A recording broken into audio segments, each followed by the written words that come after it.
Luke here, talking about houses. We are in a house that's under construction right now. As you can see, we've got drywall on the framing, etc. Boy, I'm not a good cameraman. So, something that I wanted to point out is that this house, it's fully insulated to the requirements in Manitoba. We got R20 walls, we got an R50 ceiling way up there. And in the basement here, there is no insulation on the walls yet. Our concrete walls here. Ooh, the lighting is really good down here. Our concrete walls obviously have no insulation. On the other side of this wall is dirt and cold wind, especially up at the height of the windows where it's just exposed to the cold. Not to mention the floor itself in between every one of those boards up there has no insulation, of course. But I remember when I was working as a supervisor, we were greatly encouraged to get our heating guys to put in the full-size furnace, the furnace that will service the house for the rest of its life, in basically as soon as possible. So here we have our full-size furnace. You can actually see the flames there, I think, a little bit.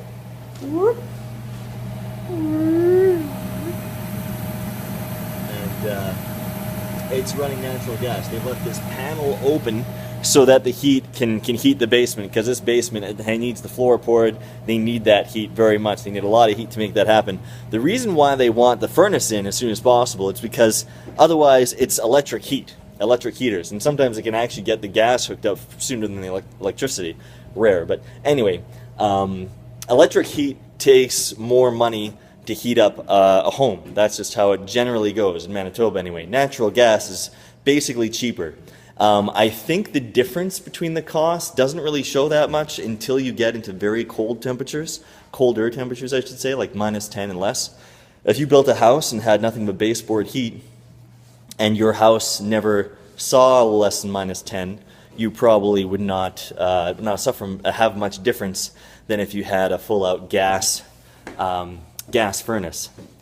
And if we take a look around inside this house, you may have been able to notice in the background that a lot of the windows are actually open in this home. Just a crack. We've got a big master bedroom here. This window here, it's cracked open. Why? Because the guy hasn't finished doing the taping in here, and him, much like other workers that have mudding, painting, other types of work to do, know that if you just leave the heat on and the house closed up, with the amount of airtightness and insulation that we do have on everything but the basement, all of that trapped air, all that conserved energy allows more moisture to build up to happen. And so he knows that his job of mudding and taping the drywall and sanding it is going to take way too long if the house doesn't dry. And so he needs to crack those windows open to let the warm air out, to let the dry, cold air in, and just keep on cycling the air like that. If there was an HRV hooked up to the furnace, then actually he probably wouldn't need to open the windows. Not in most rooms anyway, I'm thinking. But the HRV does that when you have an HRV. Heat recovery ventilator. It lets in the outside air to dry up your house. Because cold air is a very cheap way to dry inside air. Cold outside air. Anyway, I guess what I'm trying to say is that I'm not sure what I'm trying to say. One thing that green housing does, passive housing, net zero housing, when you super insulate a house, you don't need to have a gas furnace necessarily.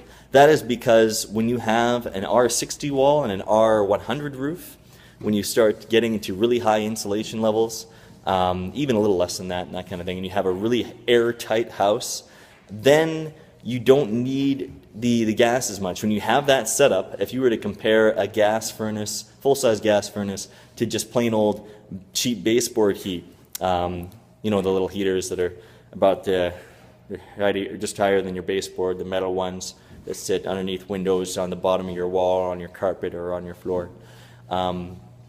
Those baseboard heaters all of a sudden the cost difference of heating your home between those cheap guys and a full-size gas furnace becomes negligible, if there is any difference.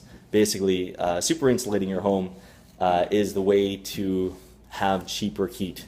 If you have a full-size gas furnace and you have a super insulated home, then you start kind of losing the value of that super insulated home because of the cost of putting in the full-size gas furnace, I think.